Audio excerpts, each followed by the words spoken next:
নমস্কার, আপনারা দেখছেন কলকাতা টিভি। আমি আশিস চট্টোপাধ্যায় আপনাদের কাছে নিয়ে এসেছি প্রত্যেক দিনের জন্য গুরুত্বপূর্ণ একটি খবর। সেই খবর হচ্ছে রেশন ব্যবস্থা সম্পর্কে।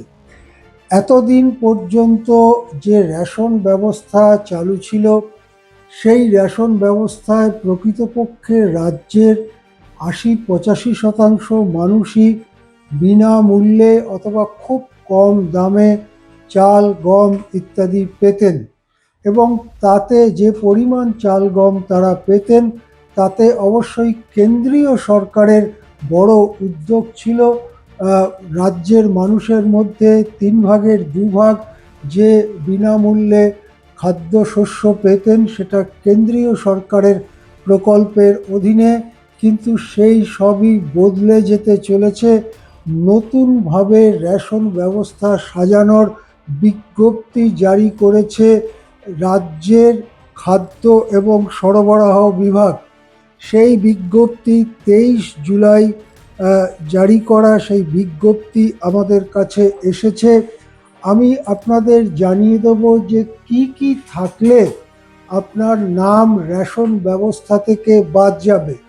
এই নির্দেশিকাটিকে দুভাগে ভাগ করা হয়েছে।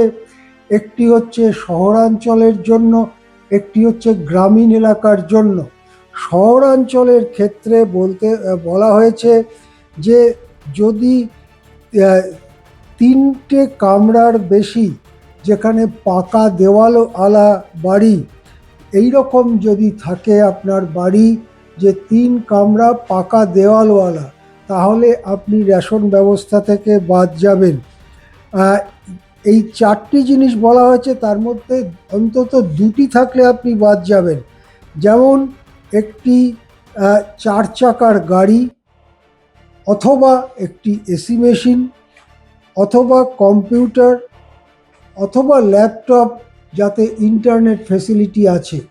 এই যে 4 ধরনের জিনিস বললাম, তার মধ্যে যে কোনো 2টি, যেমন আপনার যদি কম্পিউটার বা ল্যাপটপ এই দুটোই থেকে থাকে ইন্টারনেটওয়ালা, তাহলে আপনি তার থেকে বাদ যাবেন। আবার 4টি জিনিসের নাম বলা হয়েছে, যার মধ্যে অন্তত 2টি থাকলে আপনি বাদ যাবেন। এটা হচ্ছে শহরাঞ্চলের জন্য আমি বলছি। আপনার যদি রেফ্রিজারেটর থাকে, যেটা প্রায় প্রত্যেক বাড়িতেই আজকাল অবশ্য প্রয়োজনীয় জিনিস হয়ে গেছে। আপনার যদি ল্যান্ডলাইন টেলিফোন থাকে, সেটা আজকাল আর বিশেষ দেখা যায় না। আপনার যদি ওয়াশিং মেশিন থাকে, অথবা আপনার যদি 2 চাকার কোনো গাড়ি থাকে, এই যে 4টে জিনিস, তার মধ্যে যে কোনো 2টি থাকলে আপনার নাম রেশন ব্যবস্থা থেকে বাদ হয়ে যাবে।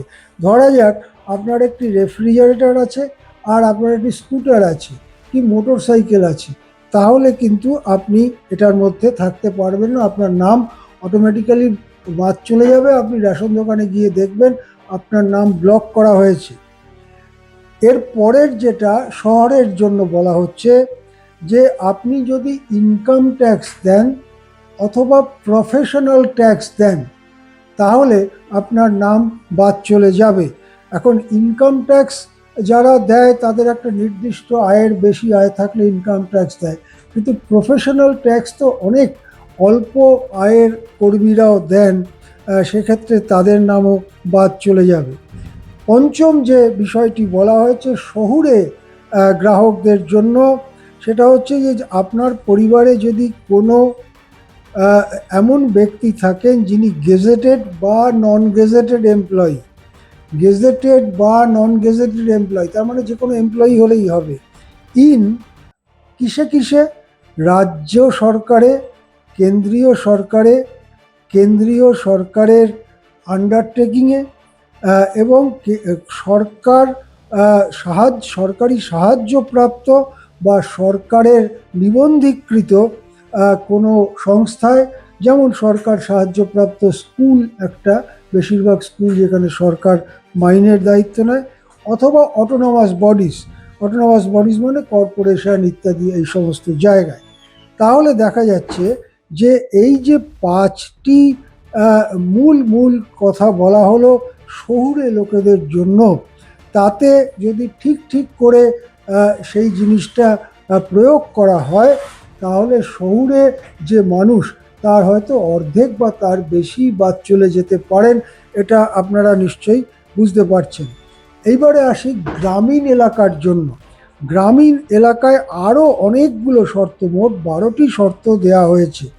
যেমন 1 নম্বর শর্ত হচ্ছে, আপনার যদি কোনো মোটর চালিত 3 চাকা 4 চাকা গাড়ি থাকে, অথবা আপনার যদি মোটর চালিত মাছ ধরার নৌকো থাকে রেজিস্ট্রেশন করা, তাহলে আপনি এটার থেকে বাদ চলে যাবেন।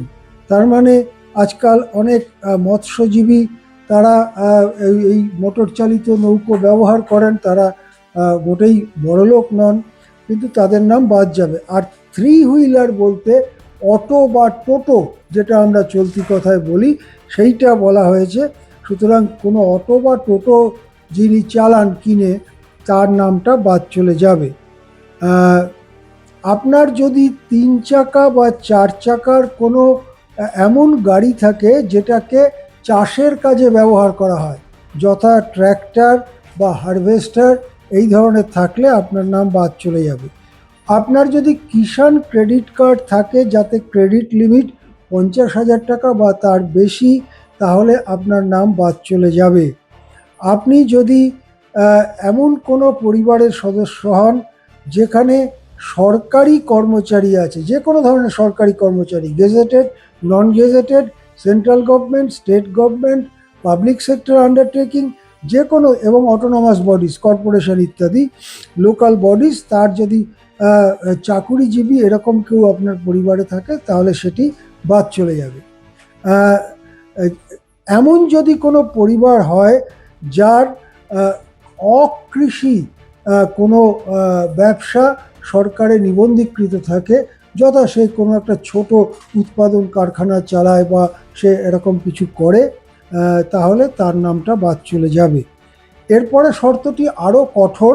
সেটা বলা হয়েছে, পরিবারে যদি এমন কোনো সদস্য থাকে যার আয় মাসিক 15,000 টাকা, তাহলেই তার নামটা বাদ চলে যাবে। 15,000 টাকা বা তার বেশি। বুঝতেই পারছেন যে 15,000 টাকা আয় আজকাল কি, এটা তো দারিদ্র সীমার নিচে।